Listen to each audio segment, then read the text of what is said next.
Buddha is having his morning walk, and some hunter shoots an arrow at a pigeon, and the pigeon gets hurt and falls at the Buddha's feet.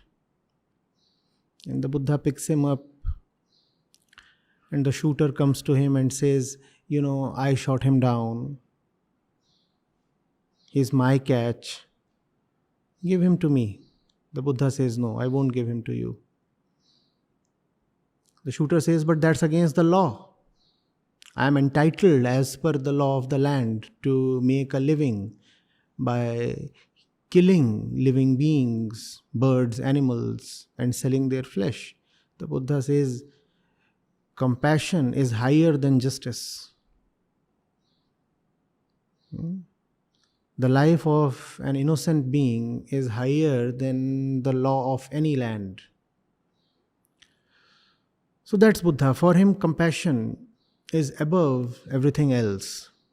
First characteristic was that he was quite well read, so that's about knowledge. Second was about curiosity and perceptiveness, attentiveness. Now this third characteristic is compassion. Then you come to the fourth characteristic. The fourth characteristic is Buddha was all set to be the king. He was already the crown prince. So power, pelf, money, they all awaited him. Equally, he had a beautiful wife and a baby as well. So, charm of the other gender, as well as familial attractions, attachments, bondages, they were all there for him. But he refused all of them. So that's the next characteristic. He won't be someone who would fall for money or beauty of the usual mortal kind, or attachments. He would be someone who would, without much thought, without much inner strife, put knowledge and realization above attachment and pleasure. So he was able to quit the pleasurable and welcoming life that lie in store for him. And he just left his palace one silent night in pursuit of the real meaning of existence. So that's the next characteristic. He would be a detached person. You could equally say he would be in deep love with realization. And he would not be someone who can be bought off. Money and charm, attachment and sex and tradition, these would have very little impact on him. And then he goes to the jungle, and for more than a decade he wanders there. He moves from place to place, person to person, teacher to teacher, trying to know, understand, and he questions them and he learns from them. But he is never satiated. So he keeps moving on. He goes to the next person, and that's the next characteristic. He would have a deep, unending desire to reach to the ultimate knowledge.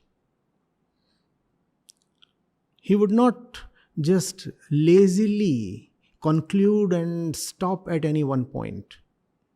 He would have a complete inner honesty. He would not say, now I have certain conclusions, certain beliefs, and therefore I can stop. Why pressurize oneself more? Why exert so much? Why take more pains? No, he would continue his journey till he is honestly convinced that he has reached the end. Then the next characteristic. Once he knows, he decides to share. He does not merely keep the knowledge to himself. He does not say, oh, now I am personally enlightened and that's all. That's what I set out for. No, that's not his objective. Personal things are for selfish people. Therefore, even to stop at personal realization is a selfish act. Now, he starts meeting people. He travels from place to place. He was traveling earlier as well, but he was traveling mostly to hermits and ascetics within the jungle. Now he travels from village to village, from one city to the other, and he meets people of all kinds, ordinary folks, businessmen, as well as certain kings. And he preaches his Dhamma. And then we see another facet of the Buddha's being. Now he realizes that preaching the Dhamma is very, very important. Because in the Vedic religion of his time, we are talking of the 5th and 6th century BC, a lot of misinterpretations and impurities had crept in. So the Buddha decides that the real essence of religion has to be brought to the people. Because remember, one of his central characteristics is compassion. He cannot see people suffering.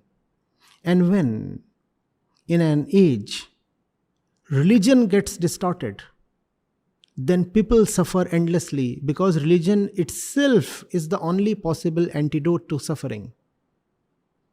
When that antidote itself fails and gets corrupted, then what will save the common folk? So Buddha decides to propagate his religion, and he proves to be a great publicist. And his desire to publicize, to propagate, is not coming from any personal center.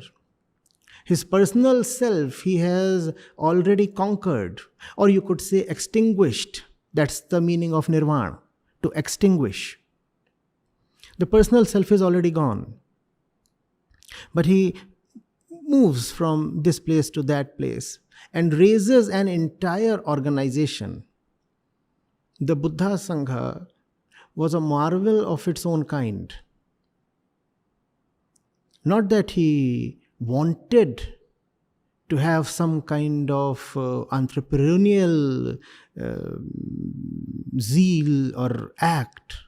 It's just that it was needed.